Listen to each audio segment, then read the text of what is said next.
one of my bellmen approached me, and he kind of had a weird look on his face, and he said to me, can we go in your office and talk? I brought him into my office, and he says, something really weird happened here yesterday, and you weren't here. He said, there's a couple guys in here looking for you.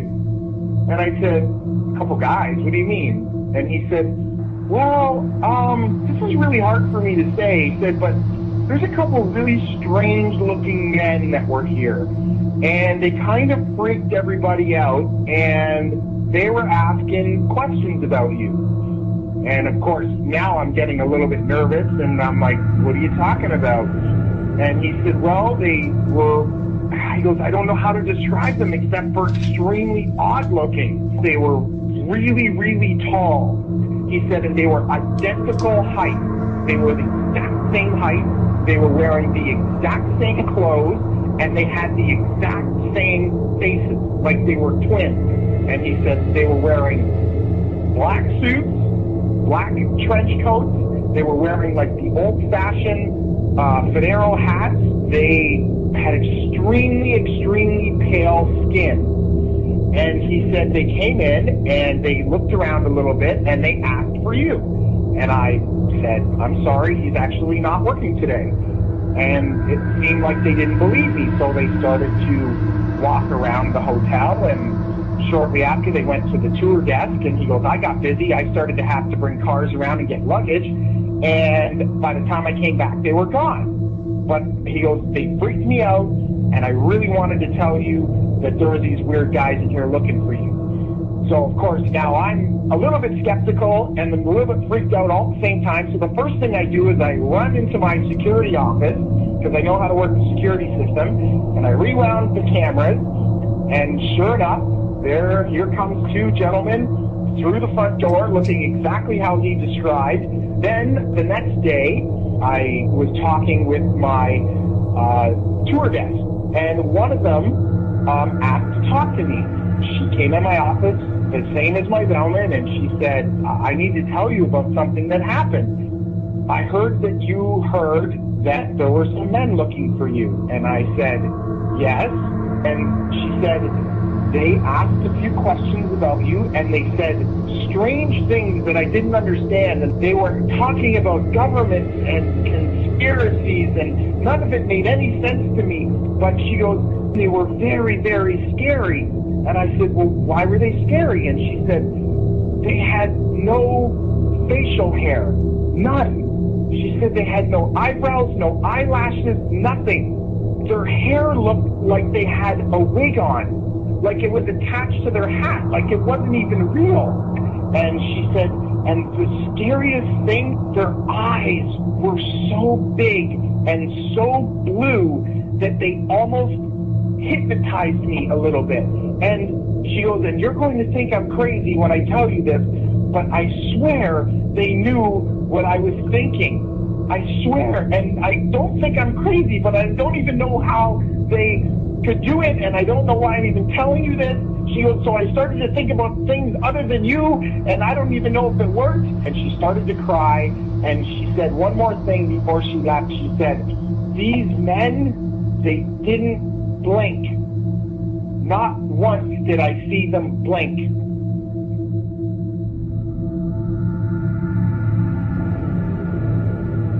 A UFO sighting in an area, and suddenly some men in black show up in a white unmarked van, and here's the footage as this unmarked van shows up and begins either tracking him or doing something. Yeah, there had been actually, they were outside the home of some people who had reported a sighting, I believe the night before. Jeff Gonzalez, who is the state section director and investigator for MUFON, that famous UFO investigation organization, had his video cam because he takes it with him everywhere, and he caught, first you'll see this one van, and then you'll see a second van pull up, unmarked, plain white wrapper vans, no license plates, and geez, this looks very suspicious, Clayton.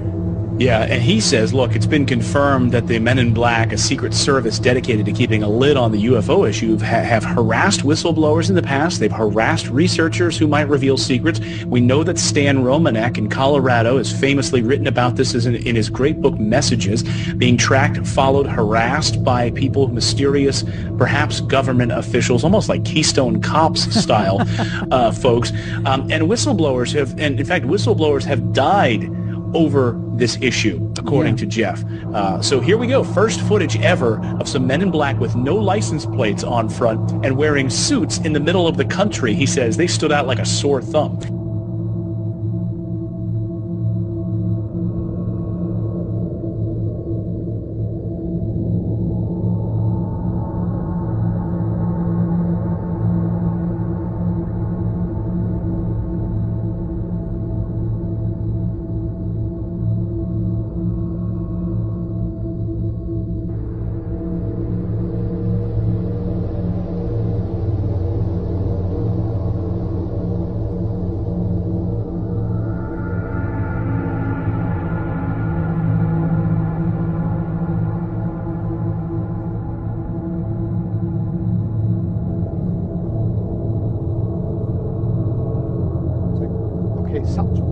Something weird's going on here. They wouldn't look at me. They wouldn't look me in the eye. I decided to get my camera. They told me they were there. The landlord wanted them to replace all the siding, and they were there to replace the siding. They took my camera down. They had it nicely set on the ground, which kind of upset me because that was a real expensive surveillance camera. And here's me talking to them. Suddenly, people showed up to do siding of the house. They said they're from the landlord. I can't get a hold of my landlord to verify it, but in any case, I think it's rather unusual that suddenly they come do the siding. So I'm going to videotape them doing the siding and try to get them to tell me what day it is. I had the camera hidden, and I got them to tell me what date it was. So this was the day after the experience. And right in between those windows, you see him right where he is, right above him is where the camera was.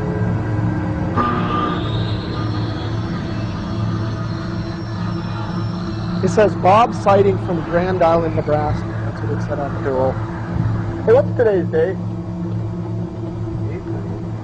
8th of October? Never look at me, not once. I try to get in front of them to make them look at me, and they turn away.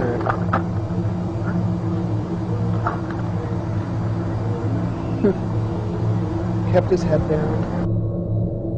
Well, all of a sudden, I went in, I grabbed a piece of siding. I asked them if I could take some of the siding because they had siding laying all over the ground. They said, absolutely not. You can't take one piece because we have to prove to your landlord that we did all the siding. It's like, okay, I knew something was up there. While they weren't looking, I grabbed one of the most important pieces where the camera was, took it off. There's nothing he was going to do about it.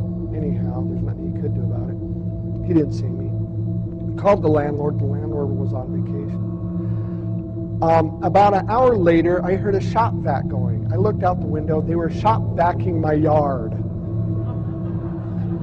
What in the world? They got in their truck, drove off, waited for them to come back because the only place they replaced the siding is where I had the UFO beam my house. That's the only siding they ever replaced. I finally got a hold of my landlord. He said, I didn't have anybody replace your siding. We called that number that I wrote down on the side of the truck. No such thing, no Bob sighting anywhere.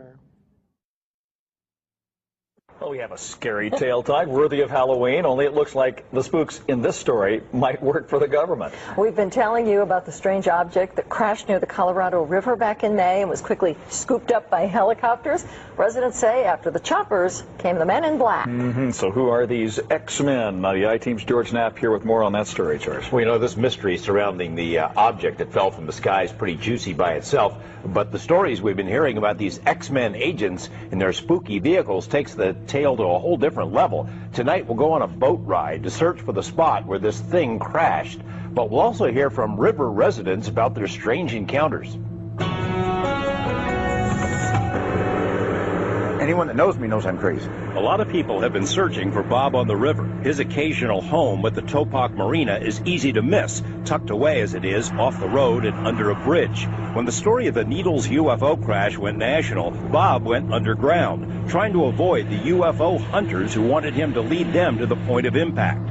The night before a network TV crew was to arrive, a large wildfire erupted and forced the evacuation of the marina. Bob wondered if someone was trying to wipe out clues at the presumed crash site. But this isn't where the UFO hit the ground. This is the position. This is approximately where I was that night. The I-team rode along as houseboat Bob made his first return to the scene, approximately 5 miles upriver from Topak. Pinpointing the exact spot is difficult because he'd been floating downriver for a few hours in the middle of the night when it happened. That's when I saw the bright turquoise, blue, green flame, and it was coming directly straight down out of the sky. Within minutes, helicopters arrived and hauled the object away. The FAA told us it does not retain records of what might have been in the air over the river, but the I-team obtained a single transponder reading from the morning of May 14th, confirming the presence of at least one military chopper. We also found a detachment of the Special Ops Group known as the Night Stalkers at the Henderson Airport during the same time frame. But it isn't the helicopters that have spooked Bob and other residents of the area. Rather, it's the X-Men. There's been some strange people in town. Needles radio station employee Paul Fick saw the mystery men and their blacked-out vehicles starting the morning after the UFO crash. But there was a truck parked down here at the end of the street, pretty much pointed at the tower behind the station. And it was one of the four-wheel drive trucks with the shell on the back that had like the bumps, radar domes, things like that. And same thing Dave saw, one of the guys, the guys that are sitting there with the sunglasses on, very stiff looking. Beefed up utility vehicle that had some very strange equipment on the back. It was black. The shape of the back of this utility vehicle was very stealth. It had just the angles. Radio station owner Dave Hayes saw the vehicles and the men inside on his way to work the morning of the crash, and outside his station right after Bob on the river called in to report what he'd seen. Other listeners started reporting their own sightings of the X-Men. The fact that there were people here the next day, almost like a team, it seemed like, that they were doing either some sort of cleanup. I was there when the phone call came in from River Bob. Political organizer Tony Fagan had a face-to-face with the mystery men. The day after Bob called the radio station, Fagan was grilled by a stranger who showed up at one of her political meetings. Well, this gentleman came over and shook hands. He said that his name was Phil, and that he understood that I was at the radio show when all of the calls were coming in about River Bob. And did I know what had hit the water? Did I know how big it was? Did I know what color it was? And he got very frustrated when I said that I really wasn't paying attention. That the visitor had told Tony he wanted to join the party, but after the meeting, quizzed her again about the UFO. This guy was very crisp, kind of a military-like haircut, way too clean cut, just way too clean cut for our group. Would the government send agents to ask questions about, say, a secret project that got out of bounds? Yes, says former intelligence colonel John Alexander. If you're in counterintelligence and you want to protect technology, one of the things you want to know is what's out there. So asking questions of people, like what did you see, gives them a pretty good feel for, how much protection. Do we have to go and clean this up? Do we need a cover story? If anyone has come looking for the crash site itself, they'd need Pentagon-worthy equipment to find it. With Bob's help, we narrowed down the search to this area, but did not find the spot. The riverbank is a thick, nearly impenetrable forest of salt cedar. Figuring out what it was is still a tall order. I'd sure like to know. I thought it was a plane crash. Not anymore. No, sir. On our website, we have additional information about the crash, including GPS readings, in case anyone wants to launch their own search. Good luck with that. Better bring a sturdy machete. My photographer, Matt Adams, took several trips with me down to the Needles area to look for these alleged men in black. Well, guess what? We found them. Sure enough, the vehicles look just as the eyewitnesses described them. So do the men inside. In some way, something knocked us off the air, and we're on a backup system now. It's the government, or? I don't know. It has to be something, though. Well, did you hear? Now, you tell me, because you were listening. That was awful strange. There was a really weird guy on the air when it went off? Yeah, real weirded out. Like, going... sort of sounding paranoid, concerning. Like crying and everything. Yeah. And how far into the conversation was it when it went off? Just a couple, about 15, 20 seconds, I'd say. Oh, you guys you really missed the call then, and I've got a feeling somebody didn't want you to hear it. Yeah. Because it was really strange. All of a sudden, I'm hearing Mark Furman when All right. Well, the network, of course, went immediately to a backup tape while we tried to figure out what blew up here. The transmitter. So that's what you heard suddenly, for some unknown reason. I've never seen it do this in all the years that we've been on the air. I have never seen the transmitter in this way just simply fail, massively fail, like a massive heart attack or some kind.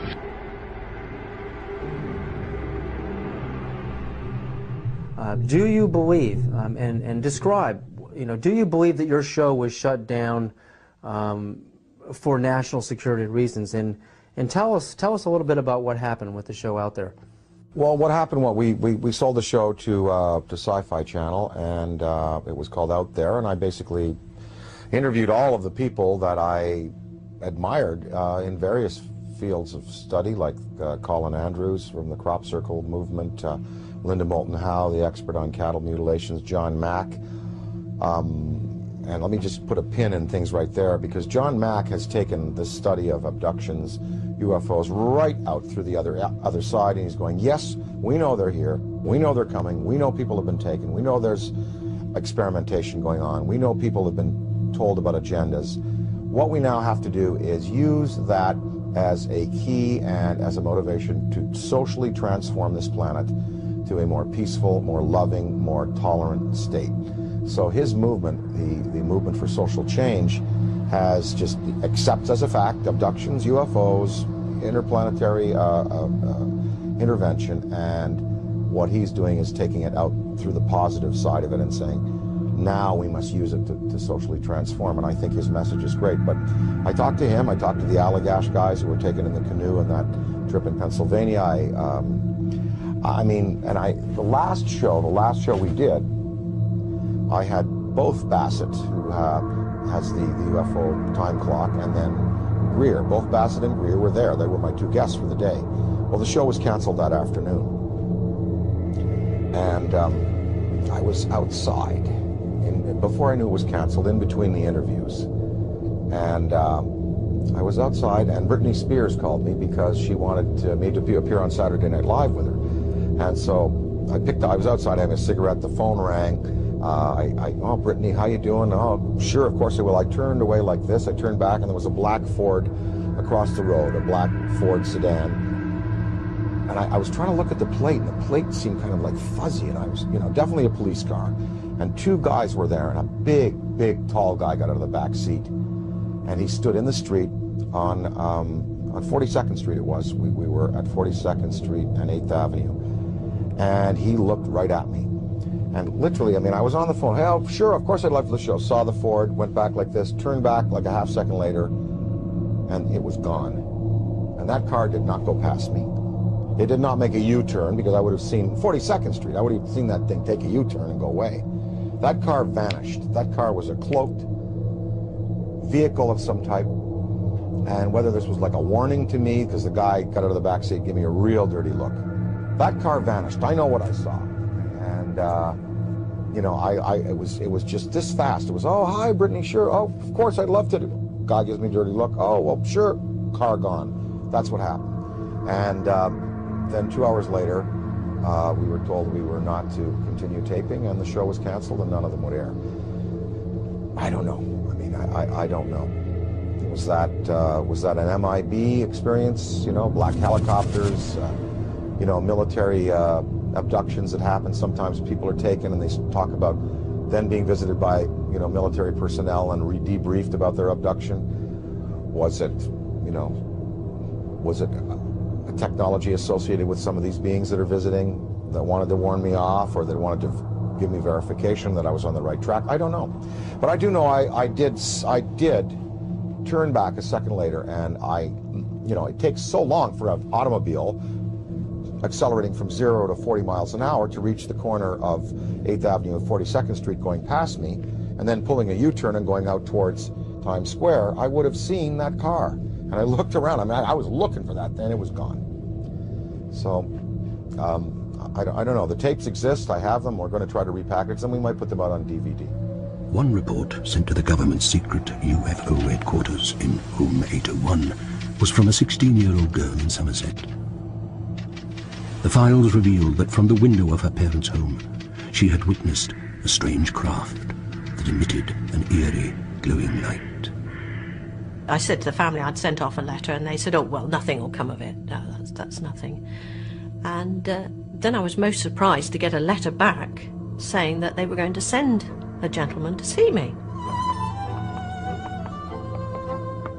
I felt quite chuffed, to be honest, that somebody was coming to see. Anyway, this chap turned up, and to my disappointment, he didn't have a uniform on. I just thought he would be from the RAF and would be in uniform, but he wasn't. I think it's quite interesting to speculate that when somebody from the Ministry of Defence perhaps knocked on someone's door and said, I've come here to talk to you about your UFO sighting, and I'm sure these people would be smartly dressed, probably in dark suits, and it seems to me that this is the genesis of the so-called Men in Black. I can't remember if he had identification. I think he must have done, because I'm quite sure my mother wouldn't have let me see a strange man without being pretty sure he was somebody. But he, if I remember rightly, he wore a dark suit, he came in a dark car. The mysterious man from the ministry proceeded to question the young Henson about what she thought she had seen. He wanted to talk to me about the thing, what I'd seen. I described it, and he decided he would come back that night to try and see it. And of course it was a cloudy night, so he couldn't see it. So he came back, I think, 2 or 3 nights in a row to try and see it. But it was cloudy each time, by which time I was feeling a bit of a fool, to be honest. But anyway, he said, well, not to worry, but he said not to say anything to anybody else, because wasn't quite sure whether there was anything there, and I didn't want to feel a fool, naturally. So he said, you know, don't mention it to your school friends or anything, and when you're 16, in that time, you didn't. These investigations were carried out by Air Force Special Investigators from the Provost and Security Services. Now, the Provost and Security Services are the RAF police. Their special duties include counterintelligence. Well, I don't suppose that we've tried to silence anyone about UFOs, but then, having said that, back in those Cold War days, there probably was a request perhaps not to talk about things too much. I think it's just the culture of the times.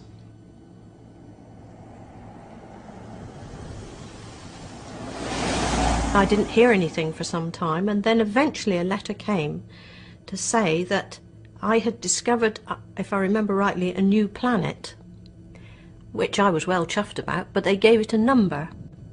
And I remember thinking, why didn't they call it after me? Because they call other planets after people who discovered them. Why give mine a number? One of the most intriguing ones I investigated occurred in early 1964 and involved the recovery of a small triangular-shaped object from a Midlands forest. And in this particular case, I tracked down various witnesses who recalled seeing military cordons and police cordons turning people away from the area. One witness who stood out more than any other literally stumbled upon the recovery scene of this object, which was being loaded aboard a military transport vehicle. And he was treated quite roughly by the military, had his camera and film confiscated, and was warned not to talk about this incident. This was February 1964. And he spoke to me in September 1996. And when myself and a colleague went to interview him, he'd had this, just before we arrived, he'd had this rather bizarre and kind of threatening telephone call from the Ministry of Defence, ordering him, as a civilian, not to talk to us about this particular case. And it did put him off speaking. He was quite frightened by it all. And of course, we hear accounts like this very often within the UFO subject, and you need to investigate each one on its own merit. What we did, through various checks and things like this, we were able to determine that he had indeed received a telephone call from the Ministry of Defence, one specific branch called the Ministry of Defence Guard Service. Now, this man is now in his 70s, and he's just a retired washing machine repairer, living on his own in a small apartment, and he gets a phone call from the Ministry of Defence Police at 9 o'clock in the morning, warning him not to talk about an incident that he was involved in 40 years previously. Unfortunately, we were able to verify the incoming details of this telephone call to confirm that he did receive it. And so this kind of begs the question, what kind of incident could be of paramount importance to the British Ministry of Defence that 40 years after it occurred, someone is still keeping watch on the people who are involved in the case, to the extent that they're being told not to talk to civilian UFO researchers. And the fact that we arranged the interview by telephone, then that sort of brings up all sort of other scenarios about telephone monitoring operations to keep this story under wraps.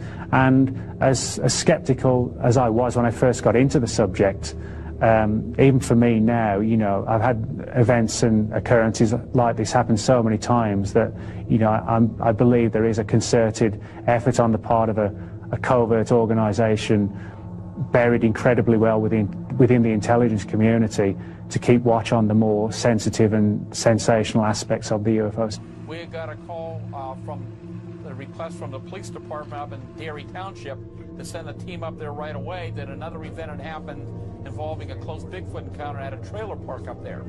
So we proceeded from Hermley, PA, up to that trailer park up in Derry Township. When we got there, what we found out was that the people in the trailer had heard something scratching at the end of the trailer. And all of a sudden, their lights in the trailer began to go on and off. And the woman saw this very large, very broad-shouldered, dark creature running off to the other end of the trailer park.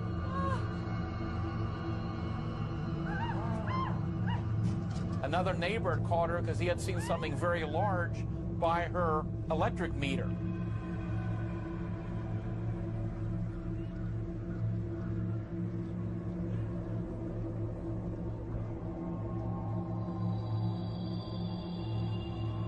And when we investigated, we found that apparently this thing had pulled a large electrical wire from out of the ground, and that is what was causing the light to go on and off. So what happened was that several days later, I got a call from that woman who had been at that trailer park who had experienced that event.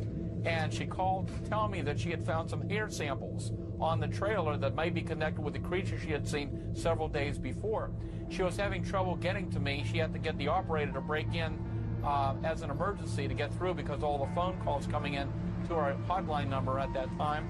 And anyhow, what she called about, she was highly upset because a man had come to her trailer saying he was investigating the Bigfoot sightings in the area. She didn't know how he had even gotten her name. And he came down to her trailer, and she mentioned to him that she was trying to reach me, that she had these hair samples, and he said, well, he knew me and he would take the samples to me. Are you the one that saw the Bigfoot? Yes, yes, I am. Could I see you down here? Oh, sure. Yes. Yes, we did over here. Well, I can show you this. First of all, we collected these hair samples. I'm going to take this for I also took this picture. You can't have that picture. That belongs to me. I'd really like to have that back. That doesn't belong to you. Investigation. There's a footprint up there. And also there was some other people right there at the trailer looking, some footprints. They had been found right near the trailer, looking around the area as well. There's the footprint. Then he went over to the footprints in the ground and began to destroy the footprints. At that point, the lady began yelling that, you know, who are you? What are you doing? I'm calling the police. And they said he ran out of there, ran back to his vehicle, which had an Ohio license plate, and almost turned over getting out of there at a high rate of speed. Now, who this fellow was, to this day, we don't know. And, of course, what happened to the hair samples is something that we'll probably never know.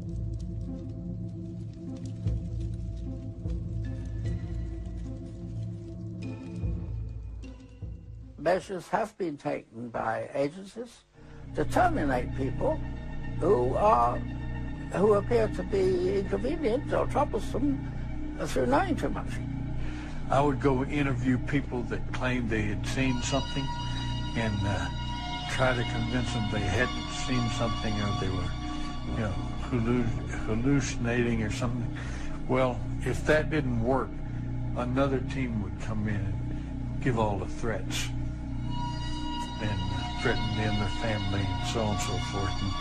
And they would be in charge of discrediting them, making them look foolish, or so on and so forth. Now, if that didn't work, then there was another team that put an end to that problem, one way or the Secretary of Defense Forstall was the first real powerful known person that was eliminated because he was going to release the information. And nobody has ever paid for that crime. That crime has never been really thoroughly investigated by forces to see what happened to him. But most people know that he was thrown out the window of the hospital, and he wasn't killed by being thrown out the window, but he never got up alive. He was talking about being erased. And I said, man, what do you mean, erased? He said, yes. He said, you will be erased. I said, how do you know all this? Or something to that effect. And he said, I know. He said, they'll go after not only you, he said, they'll go after your family. And those were his words. UFO insiders call them MIBs. That's an acronym for Men in Black. These Men in Black are one of the least known and yet most disturbing elements of the UFO experience. The phenomenon is reported worldwide, and the stories that witnesses tell are remarkably similar.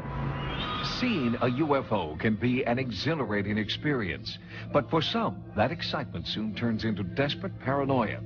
After a sighting, some witnesses report that they're threatened and harassed by mysterious thugs known to UFO investigators as MIBs, Men in Black. Just who are these Men in Black? Where do they come from? And why do they seem to be tracking and spying on those who've had a close encounter?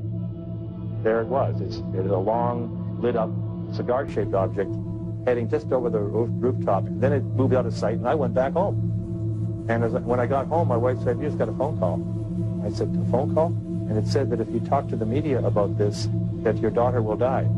Immediately following a UFO sighting, the strange encounters with MIBs begin. They would walk in seemingly from nowhere, be driving a car that may be as old as 25 years. It would be immaculate, shiny, without a mark on it. The individual, in several cases, drove down to the end of the street, turned, the guy ran down after them, and they were completely gone. Men dressed in black, driving black cars, reportedly follow and sometimes even threaten UFO witnesses, and their motives appear to be strangely sinister. Witnesses driving home from having lunch at a restaurant have reported seeing a UFO. Before they could get home, they had cars waiting for them, warning them not to talk about the case. An investigator was approached by a very Saturn-looking man who said, you know, people that look for UFOs sometimes find problems. There have been a few cases where individuals have died under mysterious circumstances. Reports of contact with MIBs seem to follow a definite pattern and occur throughout the world. One horrified witness was harassed by MIBs after sighting a UFO near Toronto, Canada. And it was about 3 o'clock in the afternoon. There was a knock on the door. I opened the door, and there was this very odd-looking man standing there. He had a photograph album in his left arm, and he didn't say anything for a full minute. He was about 5'6". He was extremely thin. He had a slightly enlarged head. His face was a very strange olive hue. He wore a black turtleneck. He wore black pants. He was dressed entirely in black. His eyes, they were not oriental looking. They were extremely long. They literally wrapped around his temples. I have never seen eyes like that. Those eyes held me. They held my attention. They seemed to be boring into me. I felt very intruded upon on a mental level by those eyes. The Men in Black cases, for the most part, have stirred up great amounts of paranoia. In many cases, these people have attempted to pass themselves off either as government agents or in some cases Air Force officers. At one point, the FBI was very heavily involved in tracking these cases down and attempting to arrest someone, but no one was ever caught. Composite drawings created from witness testimony lead researchers to believe that MIBs could be aliens who come to Earth to silence people who know too much about UFOs. In Russia, one witness reported being harassed and physically transformed by a MIB. Professor Paul Stonehill translated the Russian newspaper story about the woman's MIB experience. His touch was paralyzing and left effects on the body of those whom he touched. His daughter, she became magnetic and she would attract metals. And like her hands became sort of electric conductors. Her touch caused electric shock. This is taking place now because the article is from April of 1992. MIB encounters are so disturbing, investigators fear many valuable witnesses might never come forward. Those who do believe their lives are in danger and claim MIB surveillance intensifies when they contact the media. I think what has happened is they've gone to the black helicopters. So I think that the men in black have just left their black Cadillacs behind and taken up black helicopters. These helicopters, which have been described almost as a black UE-type Army helicopter with no numbers visible, have appeared almost silently with no helicopter noise that you associate with it. Shirley and George Coyne are the Midwest directors of the Mutual UFO Network, MUFON, a UFO research organization. The Coynes claim that they are being tailed by this silent black helicopter devoid of the necessary FAA identification numbers. This video, shot by Shirley Coyne, is the only footage of an alleged MIB encounter. Well, this is the day we had a meeting and the copter met us about halfway between Flint and Flushing and followed us all the way to our meeting place. I'm not afraid of them because they haven't done anything to us yet. And I feel the more vocal I am, the less they're going to do. Is it possible that aliens with a secret agenda are harassing UFO witnesses? Or could MIBs be cleverly disguised humans trying to silence those who've had close encounters? Investigators continue to search for answers. It's just something that there is no explanation for. And by working on these cases and trying to use a scientific and investigative formula, we try to get to the bottom of them, but sometimes there doesn't seem to be a bottom.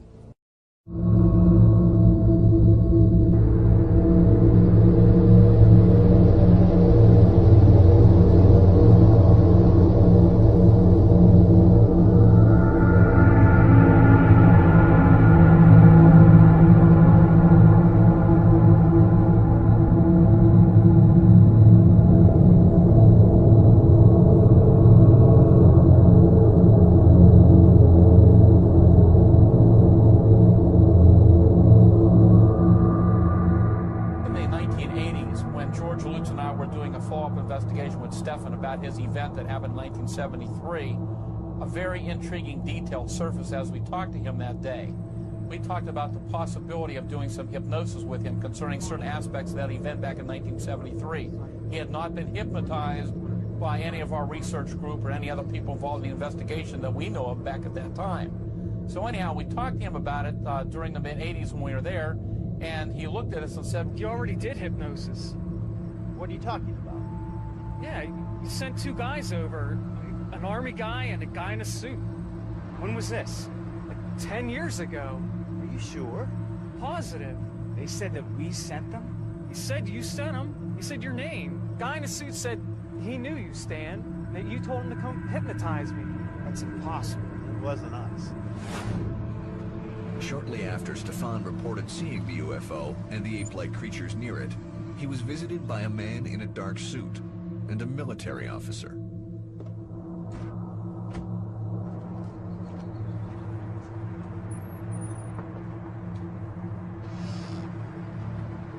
We need to talk to you about this recent UFO sighting.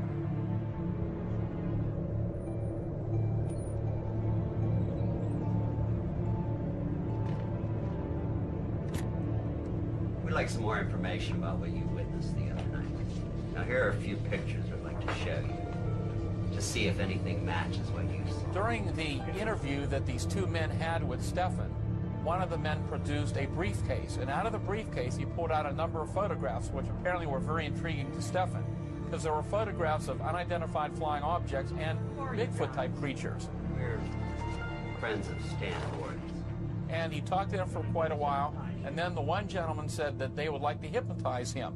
And he remembered that they pulled a large ring out, and they began to move it in front of his face over and over again, and apparently they did hypnotize him. Backwards from 10. 10, 9, 8, 7, 6, 5, 4. Shoot it! 3, 2,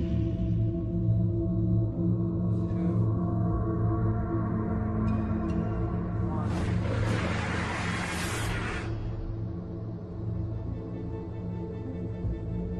I want you to tell me everything you saw that night.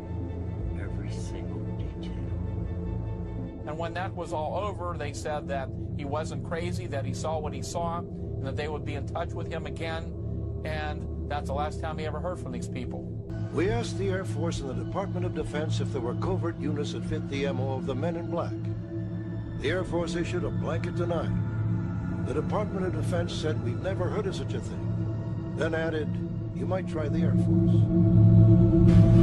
We had intel that this area was the new Area 51, and so we came out here to gather intel and to verify it if indeed that was the case. We had stopped in at Willow Springs Lodge, and a gentleman up there that owned it said, "Are you boys going out into the desert?" And we said, "Yeah." He said, "There's been some strange things happening out in the desert." He said, "Well, are you guys carrying? Do you have guns?" And we said, "Well, yeah." And he said, "Well, good." He said, "Just be alert." So we drove out to this location. It was about 9 o'clock in the morning, and as I pulled out of the little turnout, I looked in the mirror and I could see a dust cloud coming real fast. This vehicle came right up on our, and I kept slowing down, hoping that he'd go around and pass. Well, he did, and he kept slowing down. Finally, Bob said, "Hey, pull over. I've had enough of this." We pulled over. Bob bailed out of the car. I stayed in the car and I adjusted the mirror. Now, there were two individuals in the car. No insignia on the vehicle, no light bar, no nothing. The driver got out, Bob got out. I walked in between the vehicles. He had blouse pants on. Right. Had a vest. I couldn't see a badge, but I knew this guy was dressed in black. He says, "What are you doing out here?" I said, "I'm just taking some pictures." He says, "I need to see some identification." I says, "I need to see who you are." And this man, he goes, "This is all you need to see." And he points to the G14 tag. A G14 tag or license plate is a government plate. The General Service Administration, or GSA, maintains vehicles in a motor pool across the country for official use by government agencies and departments. They're numbered G11 through G91. G14 is issued for an interagency motor pool system for large cars. As you can see, this place is very remote. There was the two of them and the two of us and nothing else around. And it could have gone south. So I had my weapon down between my legs. I had the driver's mirror focused on him and the rear view mirror focused on the passenger. They were expecting to intimidate us into giving up what we were doing and you know, pretty much drop to our knees and you know, the Holy Grail type of thing. Well, it didn't happen that way. After that, got back in the vehicle, we took off. He followed us all the way to where the road turns, and we went up Vernon, and he went straight, but he was still on our butt. I took the tag number down. And what'd you find out? Well, it was very interesting when I got back to my jurisdiction, because I was active law enforcement at that time, and I ran the tag, and it came back to a white Jeep for Bureau of Land Management out of Park County, Colorado. And this wasn't a Jeep. And this wasn't a Jeep. So I called the Park County Bureau of Land Management supervisor, and I said, "Do you have a vehicle with this tag number?" And the supervisor goes, "Sure do." I'm looking at it right out my office window. And Park County, Colorado is 450, 500 miles away. That tag number did not belong on that vehicle. That raised all kinds of red flags with me. The lights appear to be most active over this area, Bald Mountain. Pam Zukowski is a local newspaper reporter who first broke the UFO story. She was an impartial observer until she hiked to the top of Bald Mountain with UFO investigator Irene MacDonald. Near the summit, the two women had a terrifying encounter. We were merely poking around, actually trying to see where Gary Steyer's house was from the top of the mountain,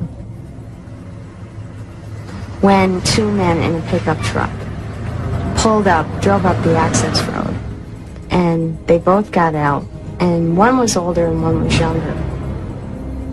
They both had guns, and they were incredibly angry. They said, "You're trespassing, you know you're trespassing, what are you doing up here?" I said we were just taking a walk in the winter. I wasn't going to say we were up there looking for evidence of UFOs. When I saw their intense anger and their guns, I knew that in 30 seconds or a minute I either would be alive or I wouldn't be.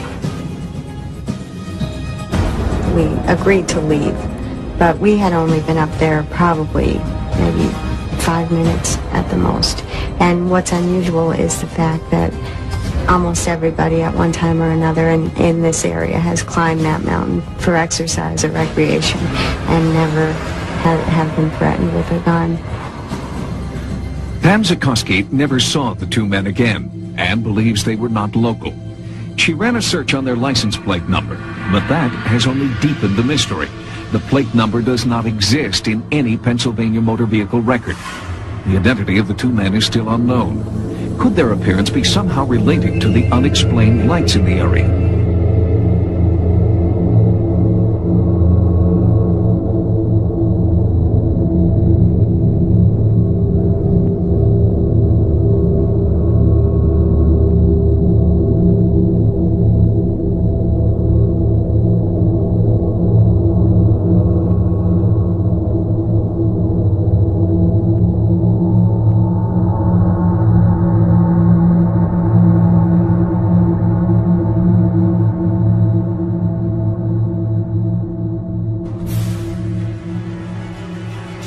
Guy on black right there. Holy guy on black right there.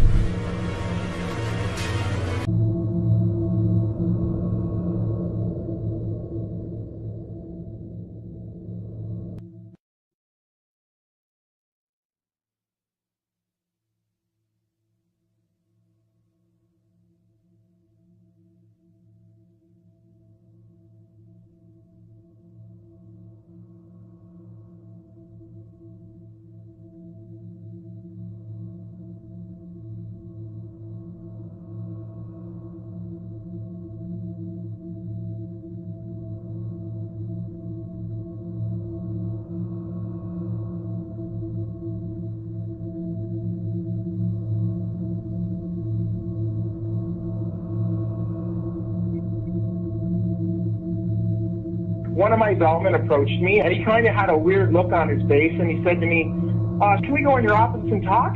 I brought him into my office, and he says, something really weird happened here yesterday, and you weren't here. He said, there's a couple guys in here looking for you. And I said, a couple guys? What do you mean? And he said, well, this is really hard for me to say. He said, but there's a couple really strange-looking men that were here, and they kind of freaked everybody out, and they were asking questions about you. And, of course, now I'm getting a little bit nervous, and I'm like, what are you talking about?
tour desk, and one of them asked to talk to me.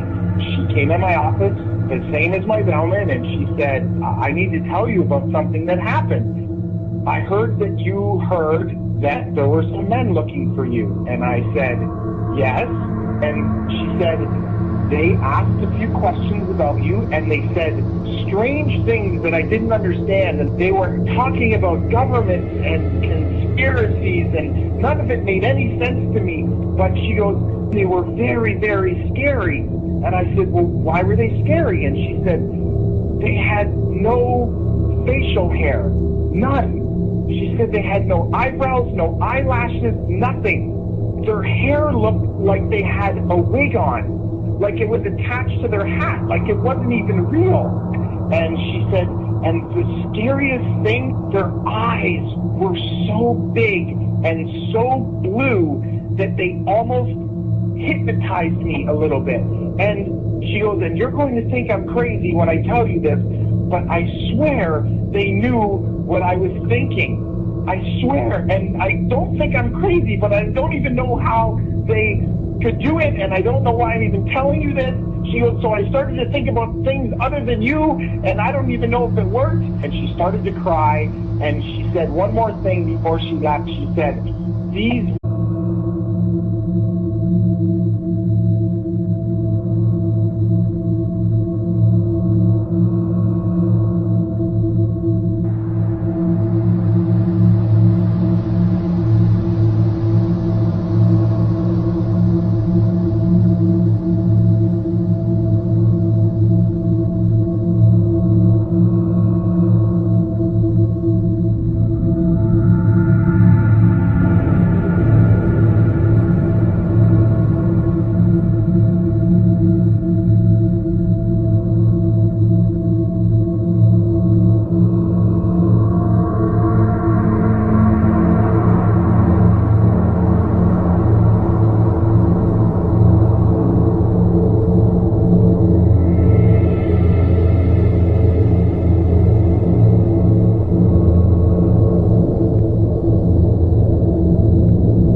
And he said, well, they were, he goes, I don't know how to describe them except for extremely odd looking. They were really, really tall.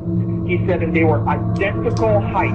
They were the exact same height. They were wearing the exact same clothes, and they had the exact same faces, like they were twins. And he said they were wearing black suits, black trench coats. They were wearing like the old-fashioned Federo hats.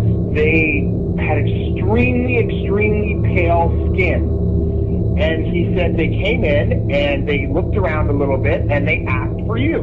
And I said, I'm sorry, he's actually not working today.